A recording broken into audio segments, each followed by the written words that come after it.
সবাই আমার মণ্ডপে বরণ করার জন্য রেডি তো? কই রে সিংহ, কোথায় গেলি? এই তো চলে এসছি মা। বলো আমায় কেমন লাগছে নতুন জামা পরে? বাহ, খুব ভালো লাগছে। তাই অসু, তুই রেডি তো? আর আমি রেডি হয়ে কি করব? এই তো তোমার কিছুটা আমার বুকে বেঁধে দেবে। গনু, এই কার্তিক, লক্ষ্মী, সরস্বতী, তোরা কিন্তু কান খুলে শুনে রাখ, হ্যাঁ? এইবার মামা বাড়ি গিয়ে যদি বদমাইশি করেছিস তাহলে তোদের কিন্তু আর রক্ষে থাকবে না। উফ, আবার তোর বাইনা। আর এই যে বলাই, কবে কাজটা শেষ করবি আর? তাড়াতাড়ি হাতটা চালা রে বাবা। এই কানাই, যাতে চিনি বেশি দিস না, সুগার হয়ে যাবে।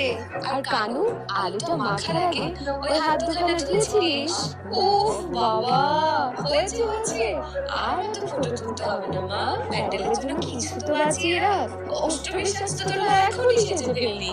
ও মা, কি মিষ্টি লাগছিস রে তোরা দুজন, কিউট।